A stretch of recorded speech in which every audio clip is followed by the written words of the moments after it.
Hello everyone.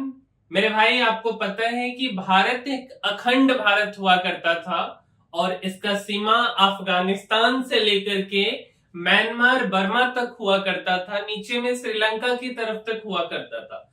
But कैसे यह अखंड भारत टूटा और कैसे कैसे जो है बेसिकली फिर से इसका पुनर्गठन होकर के आज जो भारत है हमारा, यह कितने टुकड़ों में विभाजन हुआ है। जैसे अफगानिस्तान हो गया, अगर हम बर्मा की बात कर ले जिसको आज हम म्यांमार के नाम से जानते हैं, श्रीलंका हो गया, बांग्लादेश हो गया, पाकिस्तान हो गया, तो यह एक्चुअल में कैसे टूटा। और जब अंग्रेज का गुलामी खत्म हुआ हम लोगों का, जब हम लोग 15 अगस्त 1947 को आजाद हुए, उसके बाद सरदार वल्लभ भाई पटेल ने कैसे भारत के 562 रियासतों को एक किया। और जो है पॉलिटी के माध्यम से हम इसे समझेंगे कि हमारा अनुच्छेद 1 से लेकर के 4 तक क्या कहता है, तो इसके बारे में हम डिटेल में समझेंगे। मेरे भाई पॉलिटी जो सब्जेक्ट है इसको काफी टफ बना दिया गया हुआ है, इतना टफ यह सब्जेक्ट है नहीं, आइए हम समझते हैं। तो मेरे भाई ये जो आप बुक देखते हैं, ठीक है, यही इंडियन पॉलिटी का बुक है जो कि एम लक्ष्मीकांत के द्वारा लिखा गया है। यूपीएससी वाले जो विद्यार्थी हैं, जो यूपीएससी की तैयारी करते हैं, उनके बीच यह बुक काफी पॉपुलर बुक माना जाता है। तो मेरे भाई इसमें मुख्य रूप से संविधान के बारे में लिखा हुआ है कि देश हमारा कैसे चलेगा, है ना। तो संविधान के अगर हम भाग की बात करें, जैसे आप बुक में पढ़ते हो ना, चैप्टर पढ़ते हो, उसी तरीके से इस बुक में भी काफी सारे चैप्टर्स हैं। हमारे पास ये बुक है भी, तो आपको हम थोड़ा सा ये वाला बुक दिखाना चाहेंगे। बेसिकली यही मेरे भाई यह बुक है बेसिकली इंडियन पॉलिटी का। तो इसकी अगर हम बात करेंगे मेरे भाई, तो इसमें बेसिकली 22 भाग है। और 1950 में जब हमारा जो संविधान लिखा जा रहा था, है ना, तो इसके 22 भाग बेसिकली 22 चैप्टर आप समझ लो, ठीक है। और धीरे धीरे कुछ कुछ सुधार हुआ है, तो सुधार होने के बाद में 25 भाग में इसको बांटा गया हुआ है। अच्छा, इसमें आर्टिकल्स लिखा हुआ है, आर्टिकल्स को हम लोग अनुच्छेद बोलते हैं। और 1950 के हिसाब से इसमें 395 अनुच्छेद लिखा हुआ है। और अगर हम 2023 की बात करें, जब 2023 में तो काफी कुछ में बदलाव आया है, तो उस केस में 470 प्लस अनुच्छेद है, थोड़ा सा और भी बढ़ गए होंगे अभी। और एक चीज है शेड्यूल्स हैं, जिसे हम अनुसूचियां बोलते हैं। तो 8 शेड्यूल था उस समय के हिसाब से, और फिलहाल अभी 12 शेड्यूल्स हैं, ठीक है।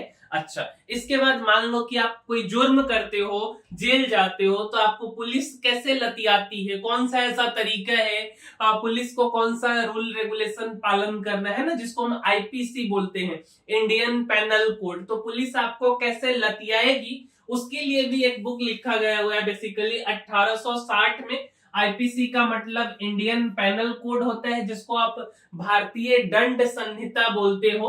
और ये भारत का क्रिमिनल लॉ है, जिसको हम आपराधिक कानून बोलते हैं, ठीक है। 1860 में इसको बनाया गया और 1862 ईस्वी से इसको लागू किया गया हुआ है, ठीक है। अच्छा, इसमें लिखा है कि कौन सा काम अगर आप करोगे तो यह अपराध माना जाएगा और उसके लिए आपको क्या सजा मिलेगी। आईपीसी का अगर हम स्ट्रक्चर की बात करें, तो इसमें 511 धाराएं हैं, 23 चैप्टर है इस बुक में, 23 अध्याय में इसको डिवाइड किया गया हुआ है। अच्छा, अब ये हो गया। अब जज जो है किस तरीके से आपके सजा का डिसाइड करेंगे, हर चीजों का एक किताब लिखा गया हुआ है, जिसको आप सीआरपीसी बोलते हो, है ना। तो मेरे भाई सीआरपीसी क्या होता है, तो कोड ऑफ क्रिमिनल प्रोसीजर। अच्छा, दंड प्रक्रिया संहिता की आपको सजा कैसे मिलेगा, तो इसके लिए बेसिकली ये वाला बुक है। और इसमें क्या है, किया है प्रोसीजर लॉ है, जो बताता है कि क्रिमिनल केसेज है, आईपीसी में जो क्राइम लिखा गया उसका ट्रायल, इन्वेस्टिगेशन और जजमेंट कैसे होगा। मतलब आईपीसी में लिखा हुआ है कि क्राइम क्या है और उसके लिए सजा क्या है, और सीआरपीसी बताता है कि आपका जो पुलिस है, कोर्ट और लॉयर है, उस क्राइम केस को कैसे हैंडल करेंगे। अब हम आते हैं, आज हम 4 अनुच्छेद के बारे में बात करेंगे। सबसे पहला भाग को अगर आप देखिएगा मेरे भाई, तो Bharat union and it's territory से रिलेटेड जो है कि बातें लिखा हुआ है। हम इस वीडियो में अनुच्छेद 1 से 4 तक की चर्चा करने वाले हैं। तो सबसे पहला बात आता है कि हमारा जो अनुच्छेद 1 है इसमें क्या क्या लिखा गया हुआ, कुछ तो लिखा गया हुआ होगा ना। तो अनुच्छेद 1 में लिखा गया है संघ और संघ का नाम और उसका जो क्षेत्र है। अब थोड़ा सा हम इसको आगे बढ़ाने से पहले हम आपको एक चीज बताना चाहेंगे जो कि हमारे देश और दुनिया में चलता है मेरे भाई। तीन तरीके का जो है, तीन तरीके से किसी देश का गठन किया गया हुआ है। एक होता है आपका यूनियन जिसमें हम लोग आते हैं, एक होता है फेडरेशन और एक होता है कन्फेडरेशन। ठीक है मेरे भाई, फेडरेशन नहीं फेडरल। तो कन्फेडरेशन को बोलते हैं परिसंघीय और फेडरल जो होता है इसको बोला जाता है संघीय और यूनियन को बोला जाता है संघ। अब जो कन्फेडरेशन है इसको आप एग्जांपल से अगर समझेंगे मेरे भाई, तो जैसे आप इसको ऐसे समझो, अगर किसी देश को बनाया गया हुआ है और देश को मान लो कि यह जो ईंट है ना यह उस देश का राज्य है, दूसरा राज्य, तीसरा राज्य, इसी तरीके से 50 राज्य है। ठीक है, तो ये ईंट को जोड़ करके बनाया गया है, एक ईंट को हम एक राज्य मानते हैं। अब इस ईंट को कोई भी आएगा इधर से निकाल के लेकर के चला जाएगा। अब इसको निकाल के लेके चला जाएगा तो हम बोल सकते हैं कि ये तो भाई पूरा का पूरा भगरा जाएगा, पूरा ईंटा गिर जाएगा। अब पूरा ईंटा गिर गया तो हम इसको बोलेंगे कन्फेडरेशन। मतलब अगर किसी देश में, दुनिया के किसी भी देश में कन्फेडरेशन वाला सिस्टम है, परिसंघीय सिस्टम है, तो वह देश बहुत कमजोर है, कभी भी उसको तोड़ा जा सकता है। और आज के डेट में दुनिया में ऐसा कोई देश नहीं है जो कन्फेडरेशन सिस्टम परिसंघीय स्ट्रक्चर पर चल रहा है। अच्छा, दूसरा तरीके का जो देश है वह फेडरल है। फेडरल को संघीय बोला जाता है। अब ये जो ईंटा था ना इसको मिस्त्री आया, और मिस्त्री बोले तो जो संविधान बनाने वाला है जो भी, वो क्या किया ना, इस ईंटा को सीमेंट लगा लगा करके जोड़ दिया। अभी थोड़ा सा मजबूत हो गया हुआ है। जैसे अगर अभी आप अमेरिका की बात करोगे ना तो अमेरिका में 51 राज्य है। अब 51 गो राज्य है तो हर राज्य का झंडा अलग है, हर राज्य का संविधान अलग है, अपना रूल एंड रेगुलेशन एक है। देखो करेंसी एक है पूरे अमेरिका का, मतलब कि डॉलर चलेगा, लेकिन राज्य का जो राज्य प्रक्रिया है, जो राज्य तंत्र है, दंड प्रक्रिया है, वह अलग है। अच्छा, नागरिकता अगर वहां रहने का लेना है तो हर राज्य का अलग नागरिकता है, इसलिए उसको यूनाइटेड स्टेट्स ऑफ अमेरिका बोला जाता है।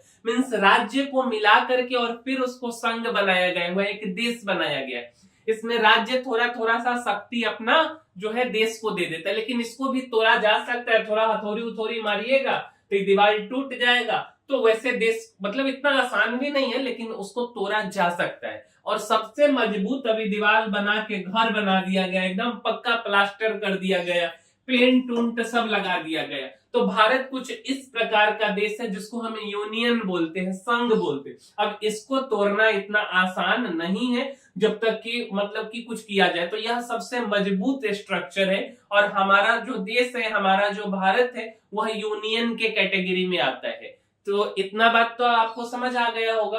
तो सबसे पहला बात कि क्या लिखा गया हुआ है कि भारत का आधिकारिक नाम क्या है ना। काफी बार आप सुने होंगे इंडिया, कोई इंडिया अलायंस बना लेता है विपक्षी पार्टियां, कोई भारत जो है कि फिर वहां पे लिखने का मतलब ये सब चीजें काफी ज्यादा हो हल्ला होते रहता है। तो जो हमारा संविधान है उसमें लिखा गया हुआ है कि India that is Bharat, means कि इंडिया अर्थात भारत। तो नाम का कोई झमेला रहने ही नहीं दिया गया है, शुरू में ही इस झमेला को खत्म कर दिया गया है कि इंडिया मतलब भारत। अच्छा, दूसरा क्या बात लिखा हुआ है, भारत को संघ यूनियन ऑफ स्टेट कहा गया है, न कि फेडरेशन। भारत एक राज्यों का संघ है, मतलब यूनियन ऑफ स्टेट्स है, फेडरेशन नहीं है। और इसका सीधा साधा मतलब क्या है कि राज्य के पास में शक्ति न के बराबर है। राज्य किसी भी कीमत पर चाह करके भी टूट नहीं सकता है, सारा शक्ति सेंट्रल गवर्नमेंट के पास में है। ऐसा इसलिए ताकि कोई राज्य यह दावा न कर सके कि वह संघ से अलग हो सकता है। राज्य को पहली अनुसूची, अच्छा अब इसमें एक और चीज रखा गया हुआ है कि मान करके चलो ना कि जो राज्य है, राज्य को पहली अनुसूची, इसका क्या मतलब हुआ, जैसे कि हमने अभी आपको पीछे क्या बताया था, अगर आप ध्यान से देखोगे तो हमने आपको बताया था कि 8 शेड्यूल है और अभी 12 शेड्यूल है। तो हमने आपको यह बताया कि जो अनुसूची है, अब मान लो ना कि इस बात को कैसे डिसाइड किया जाए कि भारत का मतलब कौन सा राज्य, कोई राज्य हो सकता है कि सीमावर्ती राज्य का है कि नहीं है, तो भारत का है ही नहीं। तो उस केस में ना इसको अनुसूची रखा गया हुआ है कि ठीक है हमारा यह स्ट्रक्चर है और इसमें अगर हम बिहार की बात कर लें, उत्तर प्रदेश की बात कर लें, या जो भी राज्य है उसको उसके लिए अनुसूची बनाया गया है कि यह सारा राज्य जो है कि भारत का है, उसको इसमें लिखा गया हुआ है। उसके बाद समझिए भारत का जो क्षेत्र है ना उसको 3 प्रकार का क्षेत्र बोला गया। एक तो बोला गया कि 28 गो राज्य है, ठीक है, अभी 28 गो राज्य भी है, बीच में 29 गो हो गया हुआ था। यूनियन टेरिटरीज बीच में 9 गो हो गया था, अभी 8 गो है। और भविष्य में भारत अगर किसी को अपने में मिलाना चाहता है, जैसे सिक्किम की बात करें, सिक्किम हमारे देश का हिस्सा नहीं था। गोवा की बात करते, गोवा हमारे देश का हिस्सा नहीं था। तो अगर इस चीजों को अपने देश में मिलाना है ना तो उसको बोला गया कि अर्जित किया हुआ क्षेत्र। जैसे धन पैसा हम लोग कमाते हैं ना, उसी तरीके से कोई शक्तिशाली राजा आए, ठीक है, अशोका की तरह, उसके बाद मान के चलो कि कोई और आ जाते, मान लेते हैं कि नरेंद्र मोदी जी हैं, कल होकर के जो है कि किसी एक अगल बगल वाले पड़ोसी को ले आके मिला लेते हैं। तो यह अर्जित किया हुआ क्षेत्र है। तो जो अर्जित किया हुआ क्षेत्र है उसके लिए जो है कि यहाँ पे बना गया हुआ, अभी हमारे पास अर्जित किया हुआ क्षेत्र नहीं है। जब समय ऐसा आएगा, परिस्थिति वैसा बनेगा, तो वह क्षेत्र को हम अर्जित किए हुए क्षेत्र के अंदर डालेंगे। अच्छा, अमेरिका का हमने आपको ऑलरेडी बता दिया कि अगर मान लीजिए अमेरिका का जो भी 51 गो राज्य है, यह फेडरल कंट्री है। बेसिकली राज्य को मिला के हर राज्य का झंडा है ये। अलास्का हो गया, चाहे हवाई हो गया, कोलोराडो हो गया, जो भी है उसका अपना अपना झंडा है। तो अमेरिका एक फेडरेशन ऑफ स्टेट है, इसमें 50 गो राज्य है और एक फेडरल डिस्ट्रिक्ट वाशिंगटन डीसी है। यहाँ केंद्र फेडरल गवर्नमेंट है और राज्य सरकार स्टेट गवर्नमेंट दोनों का अपना अपना अधिकार है। और भारत को यूनियन ऑफ स्टेट कहा गया है, लेकिन अमेरिका जो है यह फेडरेशन ऑफ स्टेट है। क्या यह बात क्लियर हो गया? अच्छा, देखिए भारत के साथ में भी एक दिक्कत था, ऐसा नहीं कि दिक्कत नहीं था। जब जम्मू एंड कश्मीर की अगर हम बात करेंगे मेरे भाई, अगर हम जम्मू एंड कश्मीर की बात करेंगे तो जम्मू एंड कश्मीर का झंडा अलग था, जम्मू एंड कश्मीर का संविधान अलग था, हम लोग का झंडा अलग था। तो जम्मू एंड कश्मीर एक समय में एक्सेप्शन था, जिसको 2019 के बाद मोदी गवर्नमेंट ने इस एक्सेप्शन को हमेशा हमेशा के लिए चैप्टर को क्लोज कर दिया है। अच्छा, अब आगे समझिए। अब आपके मन में एक और डाउट होगा ना कि आखिर यूनियन ही क्यों? जो संविधान बनाने वाले थे ना वो बड़ा सोच समझ करके बनाए। उनको पता है कि भारत में अनेक तरह के भाषाई लोग हैं, हर 20-30 किलोमीटर पर भाषा बदल जाता है, अलग रीति रिवाज है, अलग धर्म है। तो इस केस में अगर हम यूनियन नहीं बनाएंगे तो ये देश कमजोर हो जाएगा। इसीलिए उसी समय के हिसाब से यूनियन ऑफ स्टेट्स बनाया गया। तो राज्य के पास अलग होने का अधिकार नहीं है। अमेरिका, यूएसए जैसे देश फेडरेशन है, वहां स्टेट से थियोरेटिकली अलग हो सकते हैं। जैसे अगर आप सिविल वॉर का एग्जांपल लीजिएगा ना, लेकिन भारत की अगर हम बात करेंगे तो राज्य के पास में यह अधिकार नहीं है कि कोई राज्य अपना जो है कि एरी से चोटी तक का औकात लगा दे और हम अलग हो जाए। जम्मू कश्मीर वाला लगाया तो जो भी वहां के सरकार थे है ना, कुछ औकात उसका हो नहीं पाया, कुछ भी नहीं हो पाया। तो ये राज्य के पास में पावर ही नहीं है कि वह अलग कर ले। ठीक है, संविधान साफ कहता है कि India is an indestructible union of destructible state. मतलब क्या हुआ? मतलब संघ कभी नहीं टूट सकता, लेकिन राज्य की सीमाएं बदली जा सकती है और यह भी केंद्र बदलेगा। सीमा को हम बढ़ा लेंगे दूसरे देश तक, लेकिन तोड़ नहीं सकता है कोई भी।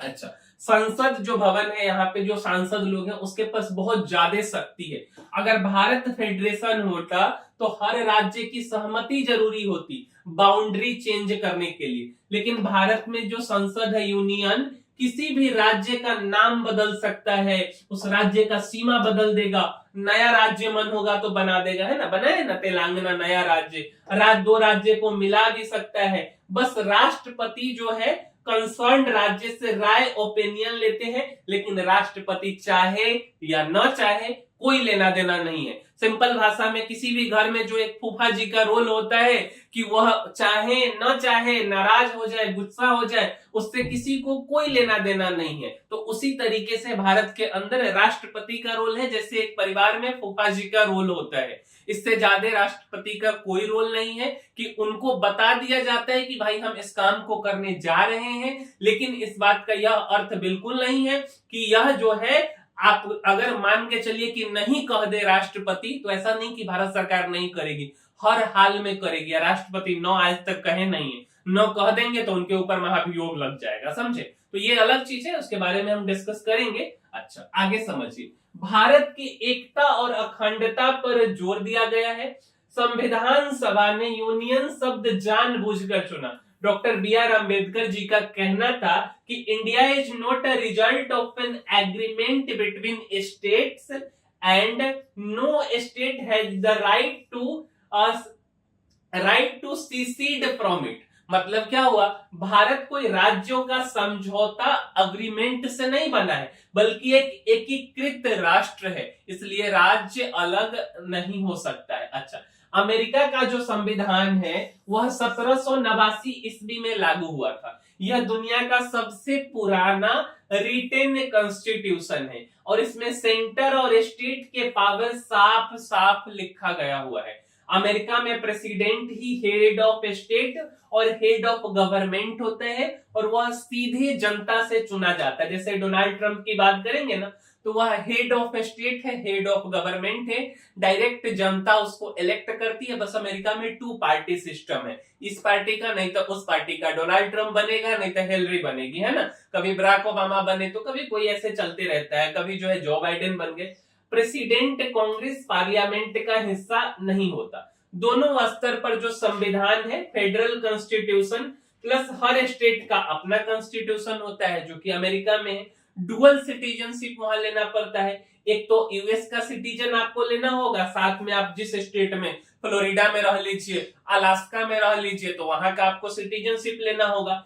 इंडिपेंडेंट जुडिशियरी सिस्टम है, सुप्रीम कोर्ट है और स्टेट कोर्ट भी है। अगर हम डिवीजन ऑफ पावर की बात करें तो कुछ सब्जेक्ट फेडरल लिस्ट में है और कुछ सब्जेक्ट स्टेट लिस्ट में। सिंपल भाषा में दोनों का अपना अपना अधिकार है। अच्छा, अब पहला आर्टिकल तो आपको समझ आ गया होगा और इसको हम अमेरिका के माध्यम से कंपेयर करके भी बताएं कि हमारा जो देश है वह काफी मजबूत देश है। अच्छा, दूसरा जो आर्टिकल है, नए राज्यों का प्रवेश या स्थापना, इस बात को समझिए। जैसे अगर हम बात करेंगे ना, सिक्किम की बात करें तो सिक्किम हमारे देश का हिस्सा नहीं था, लेकिन उसको जो है कि मिलाया गया। अब इसमें क्या लिखा गया है कि संसद जो है राष्ट्रपति की पूर्व अनुमति सूचना पर किसी विदेशी राज्य को भारत में मिला सकती है। मतलब जो है सांसद जो है, भारत सरकार जो है या राष्ट्रपति जी को कह देंगे कि ठीक है, देखिए ऐसे ऐसे की बात है कि हम भारत में फलाने फलाने राज्य को मिला रहे हैं, इससे आपको कोई आपत्ति नहीं होना चाहिए। बस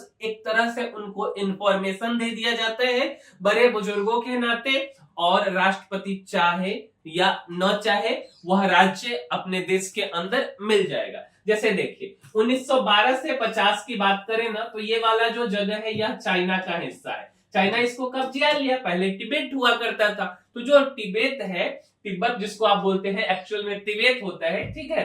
तो तिब्बत को जो है कि चाइना कब्जा लिया। तो 1912 से 1950 तक जो है कि यहाँ पे काफी ज्यादा आक्रमण हुआ, है ना। उसके बाद क्या हुआ ना कि इसको 1950 में वहां पे सेना घुस गया, चाइनीज सेना, और चाइनीज सेना एक एग्रीमेंट के तहत घुसा, परेशान किया, दबाव डाला, और 1959 आते आते तक जो है दलाई लामा जो यहाँ पे उस समय सरकार में थे, उनको वहां से भागना पड़ा, और आज के डेट में तो पूरा कंट्रोल है चाइना का। यहाँ का जो एक्चुअल में जो लोग था ना, अगर एक फैमिली में 4 मेंबर था ना, तो चारों को जो है चाइना के इस कोना में, एगो को इस कोना में, एगो को इधर, एगो को इधर पहुंचा दिया। अब इसके कारण क्या हुआ कि कभी मांग ही नहीं उठा कि भाई तिब्बत को जो है कि आजाद किया जाए। अब तिब्बत के पास में जो है कि हमारा सिक्किम था। अब सिक्किम जो है ना, यह एक तरह से प्रोटेक्टोरेट स्टेट इसको बोलते हैं, वह स्टेट था सिक्किम। ठीक है, सिक्किम भारत का हिस्सा नहीं था, सिक्किम प्रोटेक्टोरेट स्टेट हुआ करता था।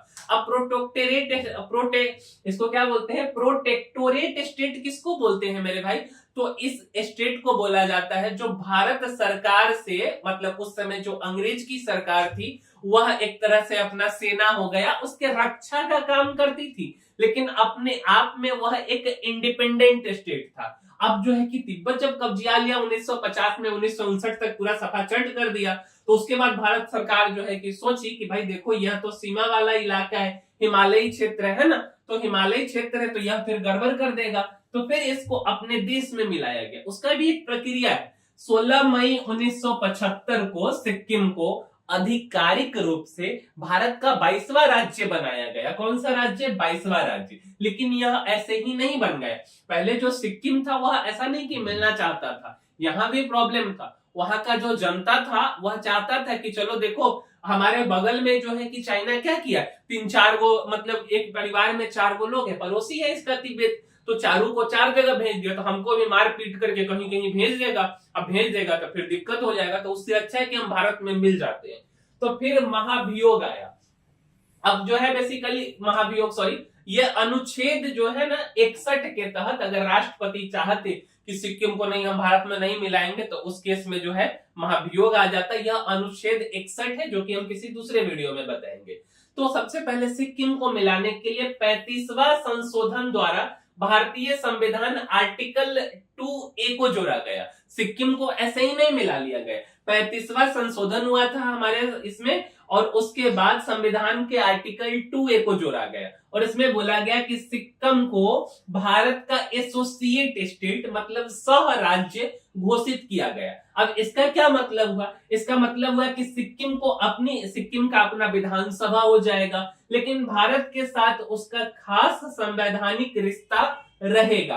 भारत संसद में सिक्किम को सीमित प्रतिनिधित्व मिलेगा। फिर बाद में क्या हुआ कि इतना से वहां के जनता में विद्रोह हो गया, बोला कि नहीं हम तो भारत में मिलेंगे, तो भारतीय संसद ने 36वां संविधान संशोधन पारित किया और सिक्किम को भारत में मिला लिया गया। तो अनुच्छेद पहला क्या है, तो पहला हमने आपको समझा दिया कि भारत एक यूनियन ऑफ स्टेट्स है, काफी सारा पावर है संसद के पास में। अनुच्छेद दूसरा क्या है कि हम अपने सीमा को बढ़ा सकते हैं, मतलब अगल बगल का कोई देश है जो परेशान है, पीड़ित है, मान लीजिए कि कल होकर के बलूचिस्तान है पाकिस्तान, वह मिलना चाहे, कल होकर नेपाल चाहे ओली सरकार से तंग आकर के कि भाई हम इंडिया में मिलना चाहते हैं, तो भारत सरकार मिला लेगी, कोई दिक्कत नहीं है। यह अनुच्छेद दूसरा कहता है। अब बात आता है अनुच्छेद तीसरा। अब तो मिला ही लिए हैं, तो राज्य का निर्माण और अपने क्षेत्रफल में हम परिवर्तन कर सकते हैं। संसद अगर चाहेगा तो नया राज्य बना सकता है। अब मिल गया तो उसको बना लिया जाएगा, और उसको कहां पे लिख देंगे, तो हमने आपको बताया कि जो पहला अनुच्छेद है, जो पहला अनुच्छेद आपको हमने बताया, देखो पहला हमने आपको क्या बताया, तो पहला जो हमने आपको बताया अनुसूची, तो इस अनुसूची में उसको ऐड कर दिया जाएगा, समझे। तो ये चीज जो है कि पावर है, ठीक है। तो इसमें क्या हो सकता है कि इसमें देखिए नया राज्य बन सकता है। अब मानने के लिए इसको अनुसूची में हम लोग ऐड कर देंगे। अब किसी राज्य का क्षेत्र को बढ़ा दीजिए, अब नया राज्य हम दूसरे देश के सीमा को अपने में ले लिए, उसको बढ़ा देंगे उस राज्य के सीमा को, या अगर कम करना है तो कम कर देंगे। किसी राज्य का नाम हम लोग बदल सकते हैं, 2 या अधिक राज्य को मिलाकर एक नया राज्य बना सकते हैं। और यहाँ भी एक बात ध्यान रखना है कि राष्ट्रपति पहले संबंधित राज्य की विधानसभा से मतलब उससे पूछती है, ओपिनियन मांगती है, लेकिन वह जो है अपना ओपिनियन ना में दे हाँ में दे, कोई फर्क नहीं पड़ता है। और यह आंध्र प्रदेश के साथ ऑलरेडी हुआ है, तेलंगाना बन गया 2014 में, भले वह चिल्लाते रह गया, इलेक्शन का समय था, कुछ भी हुआ, लेकिन तेलंगाना को बना दिया गया। अब जैसे पहले क्या हुआ, पहले छत्तीसगढ़ राज्य नहीं हुआ था, पहले मध्य प्रदेश था, लेकिन 2000 ईस्वी में 1 नवंबर 2000 को छत्तीसगढ़ बना दिया गया मध्य प्रदेश से। उसके बाद झारखंड नहीं था, बिहार से 2000 ईस्वी में जो है 15 नवंबर 2000 को झारखंड बना दिया। इसके बाद जो है कि उत्तर प्रदेश, पहले इसका नाम उत्तरांचल हुआ करता था, उत्तर प्रदेश से काट करके सहारनपुर के बाद वाला जो एरिया है उसको उत्तराखंड बना दिया 9 नवंबर 2000 को। अब ऐसा नहीं कि उस समय विरोध नहीं हुआ होगा, विरोध हुआ, लेकिन सरकार चाहिए, सेंट्रल चाहिए, बना दी। अच्छा, इसमें आपको एक चीज क्या हुआ, एक चीज दिक्कत आया। अब आपको एक चीज ध्यान में होगा कि जैसे हम क्या करते हैं, किसी राज्य की सीमा को बदल भी सकते हैं, है ना, अपने राज्य को विस्तार भी कर सकते हैं, इस सब काम को कर सकते हैं। लेकिन इसमें एक केस हुआ था जब हमारा जो पाकिस्तान का बंटवारा हो रहा था, किसका किसका, भारत और पाकिस्तान का, क्योंकि बांग्लादेश नहीं बना हुआ है। बांग्लादेश मेरे भाई 1971 में बना है। 1971 से पहले तो पाकिस्तान था।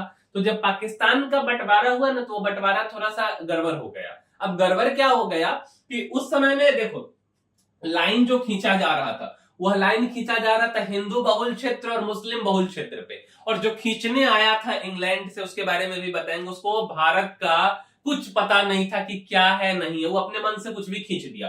तो खींचा, तो ये लाइन जब खींचा जा रहा था ना, तो कुछ ऐसा हिस्सा वेस्ट बंगाल के पास में जो आज का बांग्लादेश है, तो कुछ ऐसा हिस्सा जो कि भारत का मुस्लिम बहुल क्षेत्र, जिसको जाना चाहिए था कहां पे, तो ईस्ट पाकिस्तान, जिसको हम बांग्लादेश के नाम से जानते हैं, वह चला आया भारत में मुस्लिम वाला क्षेत्र, और कुछ हिंदू वाला क्षेत्र जो कि आना चाहिए था भारत में, वो चला गया पूर्वी पाकिस्तान में। तो उस समय एक केस आया था बेरूबारी यूनियन, है ना, बेरूबारी यूनियन वाला केस, जो कि जलपाईगुड़ी जिला है पश्चिम बंगाल में, ठीक है, वहीं का यह केस है। तो 1958 में जो है कि अगर आप यहाँ पे देखेंगे, जलपाईगुड़ी यहाँ पे है और इसी आसपास में बेरूबारी है, ठीक है।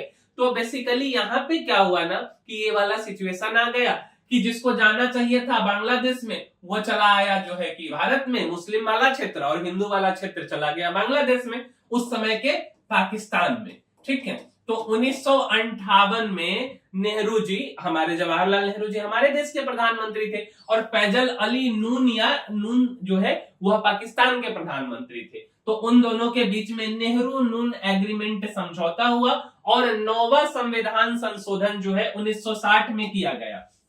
9वां संविधान संशोधन 1960 में हुआ, और इसके बाद इस डिस्प्यूट को क्लियर कर लिया गया। बट यह भी इतना आसान नहीं था, ऐसा नहीं कि यह तुरंत हो गया। एक्चुअल में क्या हुआ कि देखो, हमारा जो अनुच्छेद दूसरा था ना, यह अनुच्छेद क्या बोलता था, तो अनुच्छेद दूसरा बोलता था कि हम दूसरे राज्य में, अगर हम दूसरे राज्य को अपने देश में मिला सकते, दूसरे देश को अपने देश में मिला सकते। अनुच्छेद 3 क्या कहा, तो अनुच्छेद 3 कहा कि भाई हम अपने सीमा को, अपने देश के सीमा को मॉडिफाई कर सकते हैं। क्या, अपने देश के सीमा को, किसी दूसरे देश के सीमा को तो नहीं कर सकते। अपने देश के हिस्सा को दूसरे देश को दे देंगे क्या, बिल्कुल भी नहीं देंगे। किस कीमत पे देंगे, नहीं देंगे।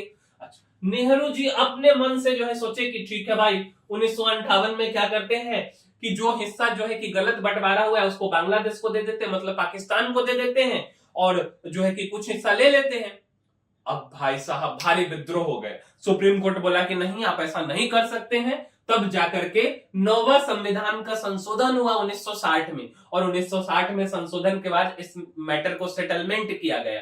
फिर भी कुछ एरिया बच गया, ऐसा नहीं कि सारा एरिया का सेटलमेंट हो गया। 2014 में हमारे प्रधानमंत्री मोदी जी जब बने हैं, उन लोगों के पास प्रॉपर किस देश के नागरिक है पता ही नहीं है। 2014 में मोदी जी जाकर के और बांग्लादेश जाकर के शेख हसीना से सेटलमेंट कर करके और फिर जाकर के इस मैटर को सुलझाए हैं। तो ये चीज हुआ। अब देखिए, भारत का जो विभाजन करने आया नई क्लिप साहब आए, इसका नाम है साइरिल रेडक्लिफ, ठीक है। ये इतना बड़ा बेहुदा आदमी, दरअसल इसका भी गलती नहीं था, इसको भेजा गया हुआ था, लेकिन एक तरह से इसको बेहुदा ही बोल लीजिए कि ई आया और यहाँ पे था पुलिस स्टेशन, जहां जहां पर पुलिस स्टेशन था, टक टक टक टक टक टक टक पूरा जो है कि भारत का बंटवारा कर दिया ऐसे। फिर बोला कि अच्छा इधर बांग्लादेश वाले को बांटना, इधर पूर्वी पाकिस्तान, टक टक टक टक टक टक टक टक टक पूरा बांट, ऐसे बांट दिया।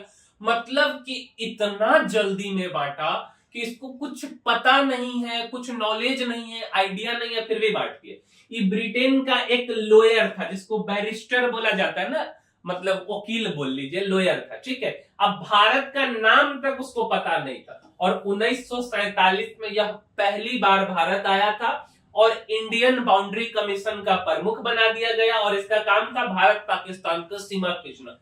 5 सप्ताह 35 दिन में जो है भारत पाकिस्तान का जो है कि बंटवारा कर दिया, जुलाई से अगस्त में। और ये भी नहीं सोचा कि 80 करोड़ हमारा जनसंख्या है, इतना ज्यादा रीजनल लैंग्वेज है, अलग जाति अलग धर्म के लोग है, टक टक टक जहां जहां पुलिस स्टेशन था वैसे वैसे लाइन खींच दिया। मतलब इतना बड़ा बेहुदा था, इसके बाद कभी फिर भारत आया भी नहीं। तो इस तरीके से भारत का विभाजन हुआ और इसी के कारण काफी ज्यादा डिस्प्यूट आते रहता है। अच्छा, अब आते हैं थोड़ा सा अनुच्छेद 4 में।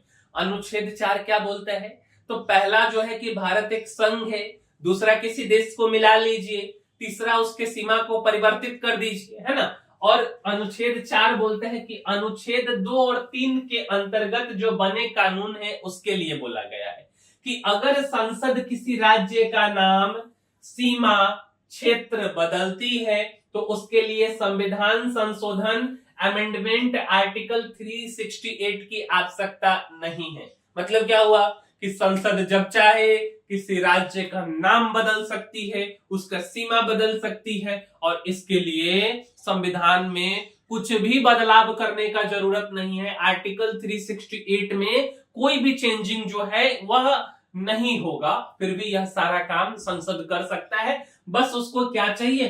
50% मेजोरिटी चाहिए। भैया जब सरकार में कोई है तो 50% से थोड़ा सा ज्यादा रहेगा, तभी जाके वह सरकार में बैठेगी, तभी वह प्रधानमंत्री रहेगी। सिंपल भाषा में जो रूलिंग पार्टी है वह आसानी से किसी राज्य के सीमा को बदल सकती है, किसी दूसरे देश को अपने देश में मिला सकती है, उस राज्य का नाम बदल सकती, कुछ भी कर सकती, इतना पावर है। तो आर्टिकल 4 भारत के जो है बेसिकली राजनीतिक नक्शे को बदलने का एक तरह से जादुई चिराग है, अलादीन का चिराग है, नक्शा को बदल देने का। साधारण कानून से राज्य बनाए जा सकते हैं, संविधान संशोधन की कोई जरूरत है नहीं, विधानसभा की राय ली जाती है लेकिन उसको मानना कोई जरूरी नहीं है, जस्ट एज ए फॉर्मेलिटी है।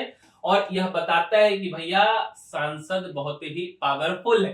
सिंपल भाषा में पहला आर्टिकल कहता है यूनियन ऑफ स्टेट है, दूसरा कहता है कि नया राज्य नेपाल मिलना चाहता है मिला लो, अगर बांग्लादेश मिलना चाहता है मिला लो, पाकिस्तान मिलना चाहता है मिला लो। समझने के लिए बता रहे हैं, एक्चुअल जो है कोई मिलना चाहे कोई ना चाहे वह एक अलग मैटर है, बट इतना पावर है संसद के पास में।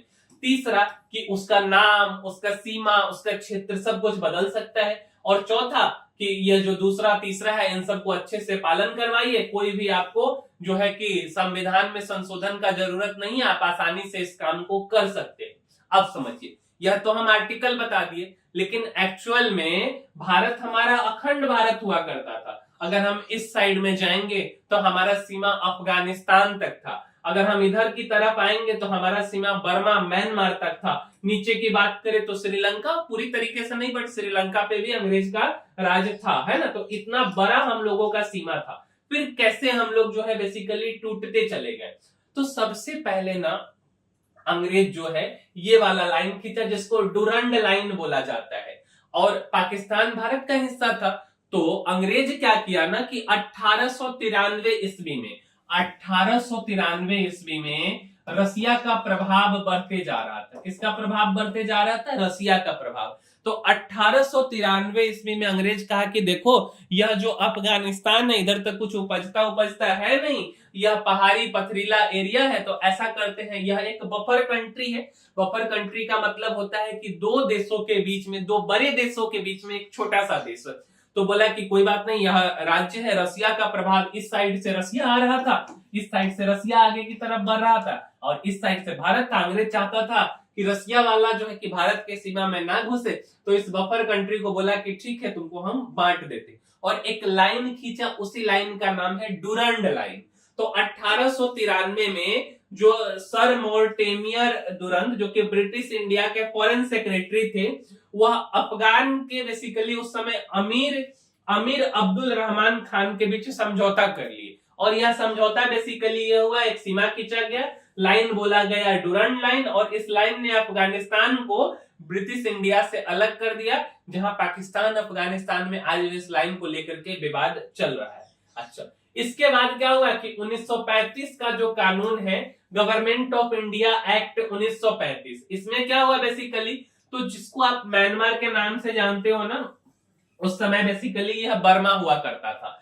तो 1935 के कानून के तहत जो है अंग्रेज जो है बोला कि भाई बर्मा, तुम्हारा जो है कि भाषा अलग है, तुम्हारा रहने का रिलीजन अलग है, तुम्हारा सब कुछ तौर तरीका अलग है, तो तुम अलग हो जाओ। तो 1935 में बर्मा को अलग कर दिया गया, या यहाँ पे अंग्रेज का खचरा ही आप बोल सकते हैं।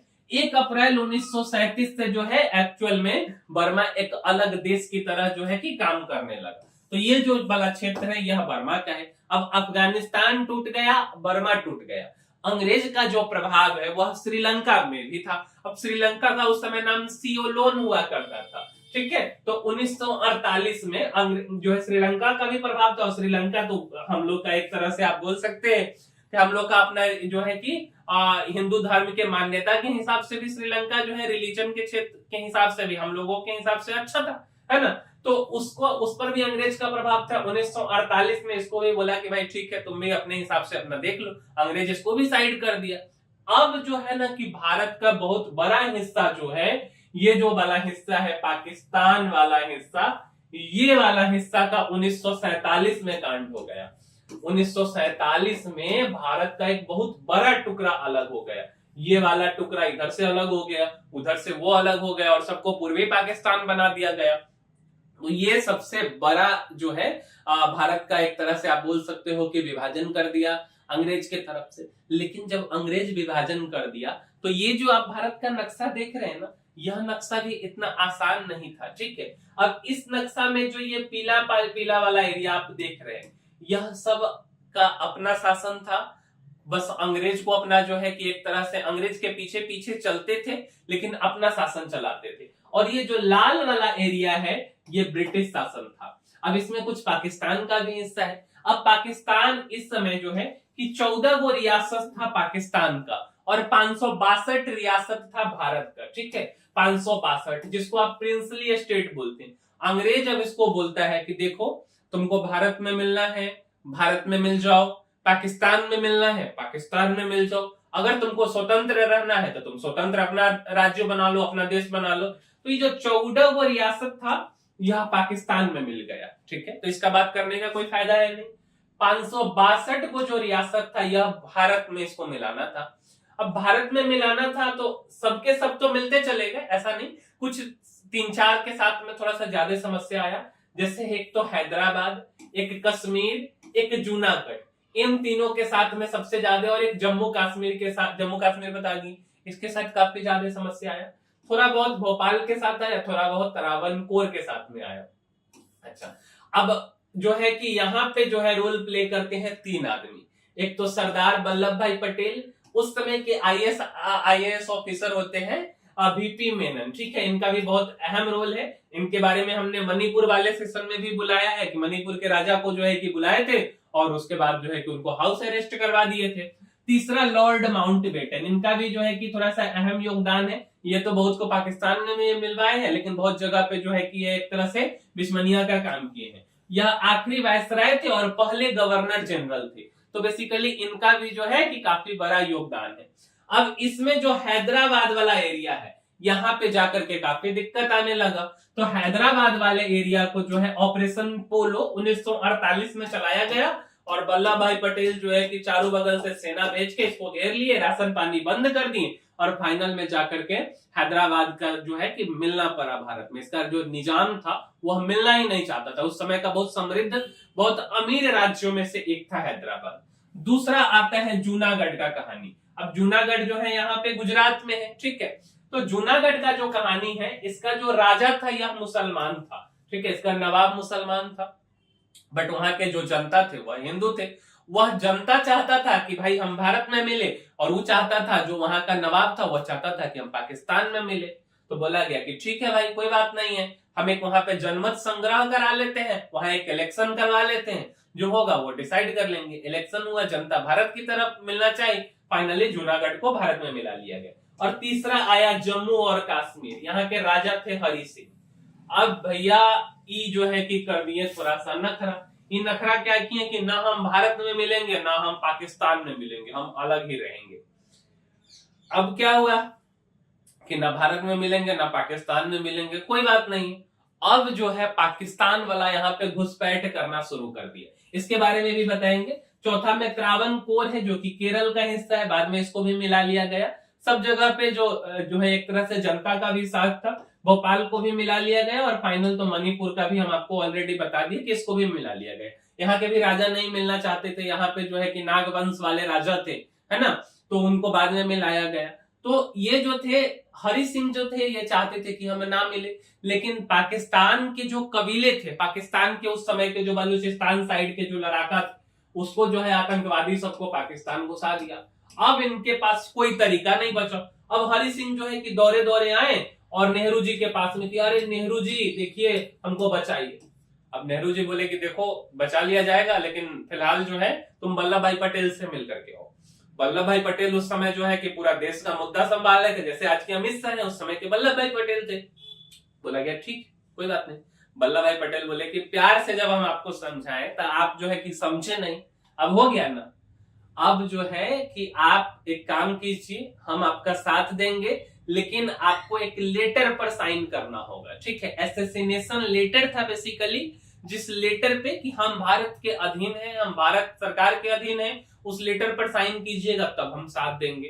तो इस लेटर पर फाइनली साइन किए बस वल्लभ भाई पटेल जो है कि भेज दिए वहां पे अपना सैनिक। उस समय हम लोग उतना ज्यादा मजबूत भी नहीं थे, लेकिन हमारी सैनिक इतनी बहादुरी से लड़ी कि फाइनली जो है कि उसको पीछे धकेल दिया गया, और पीछे धकेलने के बाद जो है कि जम्मू कश्मीर भारत का हिस्सा बना। तो इस तरीके से ये चीज हुआ है। अच्छा, इतना हो गया, लेकिन इसके बाद भी पेट नहीं भरा। इसके बाद बाबू 26 जनवरी 1950 को हमारा जो संविधान लागू हुआ ना, उसमें जो अब राज्य हमारा सारा एक भारत, ये जो नक्शा देख रहे हो ये तो बन गया, लेकिन इसको अलग तरीके से 4 कैटेगरी में बांट दिया गया।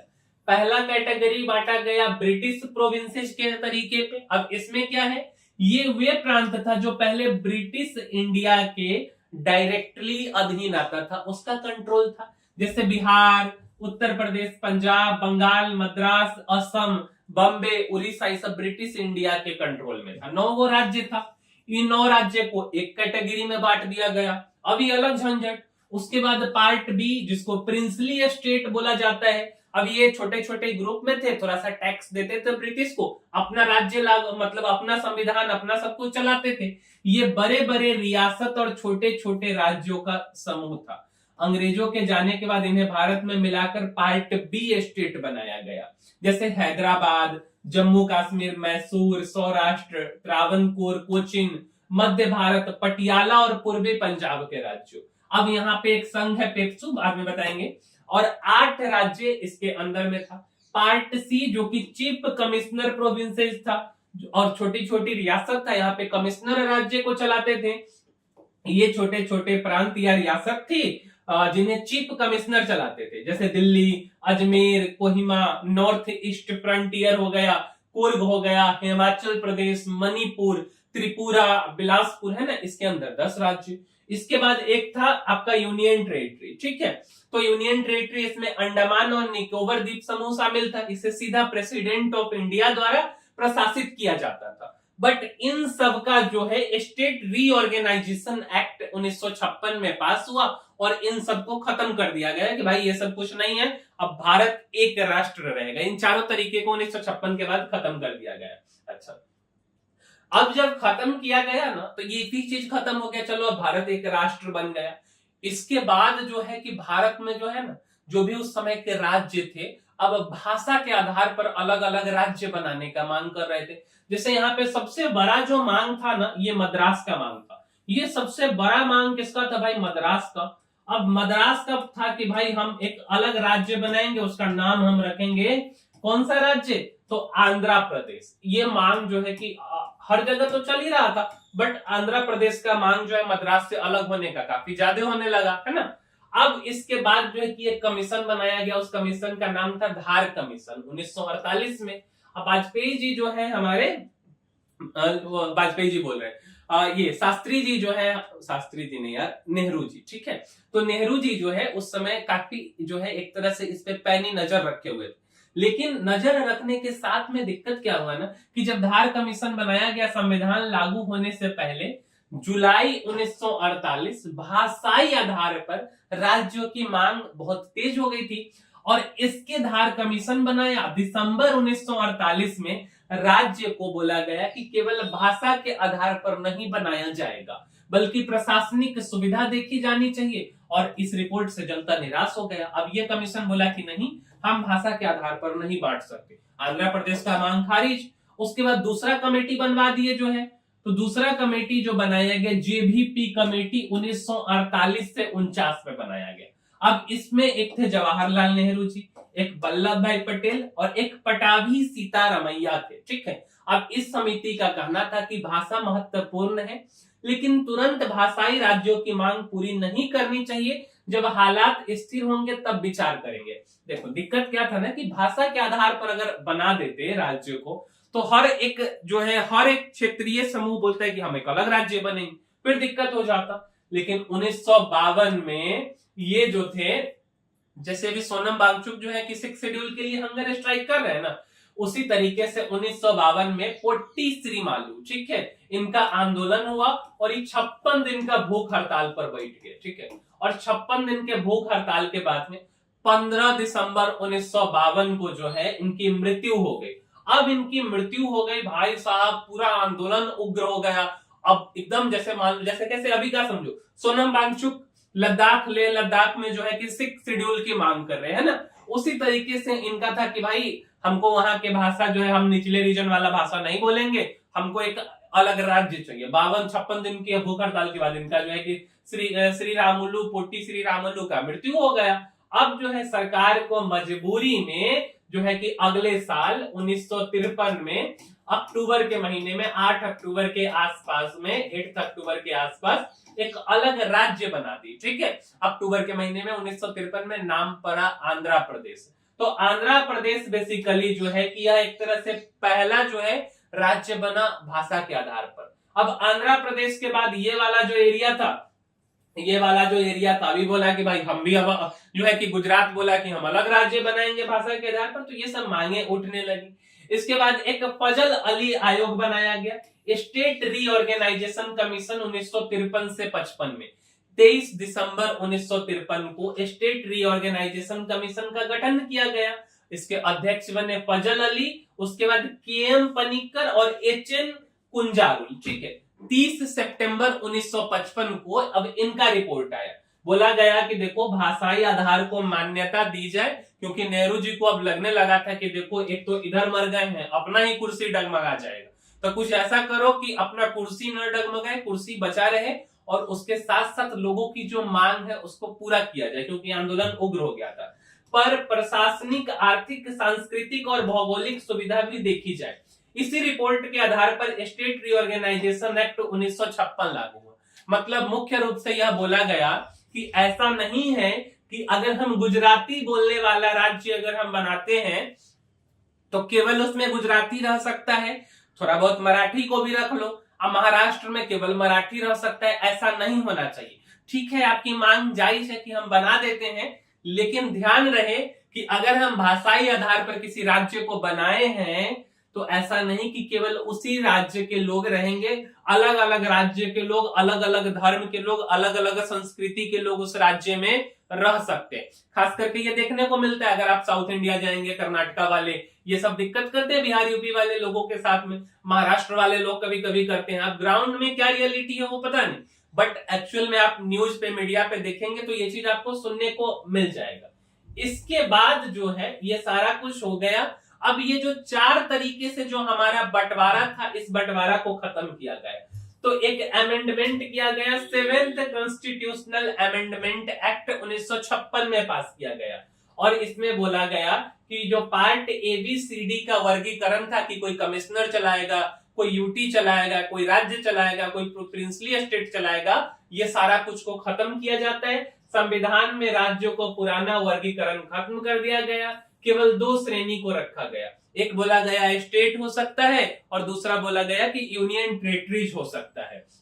भाषाई राज्यों का गठन हुआ, उसके बाद हाई कोर्ट और संसद में रिप्रेजेंटेशन का पुनर्विवास हुआ। मतलब कि अगर यूटी है तो कहां पे हमको हाई कोर्ट बनाना है, वहां के लोगों का फैसला कौन करेगा, है ना। तो इन सब चीजों को भी ध्यान में रखा गया। और उसके बाद हमारे देश में 14 राज्य हो गए और 6 यूनियन टेरिटरीज हो गई। कुल मिलाकर के 1956 के बाद केवल हम लोग स्टेट और यूनियन टेरिटरीज मिलाकर के 20 प्रांत थे, एक तरह से बोल सकते हैं।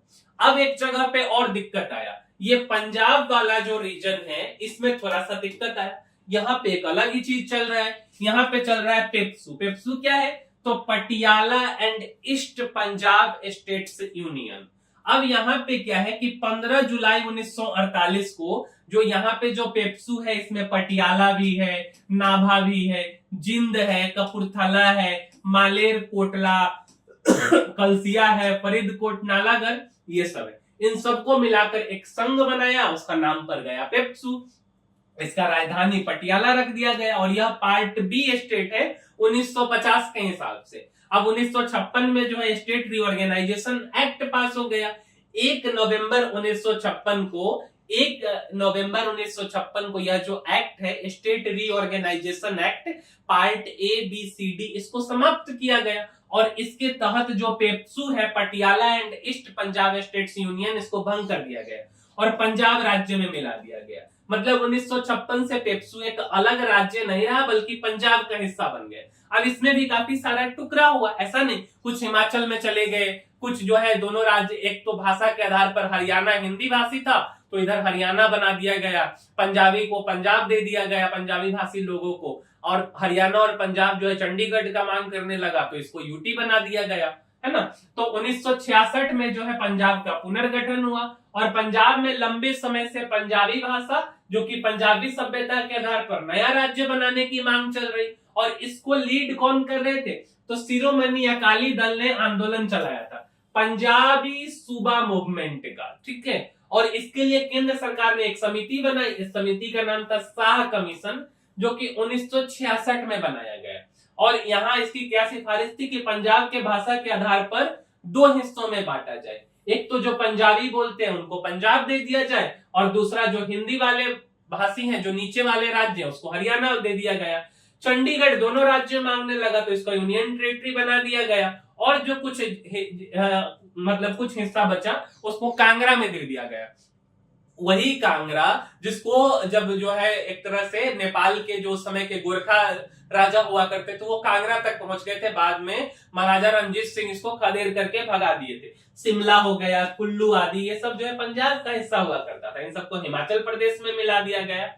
अब समझिए कि भारत में बेसिकली पहले, अब धीरे धीरे सब कुछ बदलते गया, तो भारत में 29 राज्य हुआ करता था और 7 केंद्र शासित प्रदेश होता था।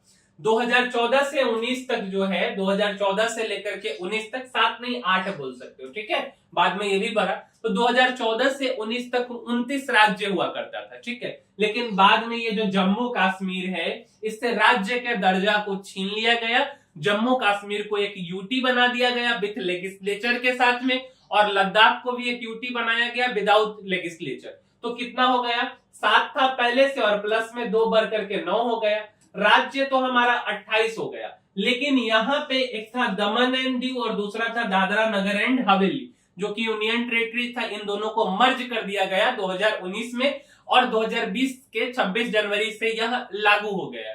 तो इसके बाद हमारा 9 यूटी ना रह करके 7 यूटी और 28 राज्य जो है, 7 नहीं 8 यूटी, 9 से 8 हो गया, 8 यूटी और 28 राज्य हमारे भारत का हो गया। मतलब 29वां राज्य 2014 में कौन बना था, तो तेलंगाना बना था, आंध्र प्रदेश से अलग होकर, जिसका राजधानी कहाँ था, तो तेलंगाना का राजधानी हैदराबाद और आंध्र प्रदेश का राजधानी अमरावती कर दिया गया। और ये कुछ यूटी थे, Delhi, Puducherry, Andaman and Nicobar, Lakshadweep, Dadra Nagar and Haveli, Daman and Diu और चंडीगढ़, 7 होते हैं। अब इसके बाद जम्मू कश्मीर तो 2019 में अलग हुए, मतलब इसको राज्य का दर्जा छीन लिया गया।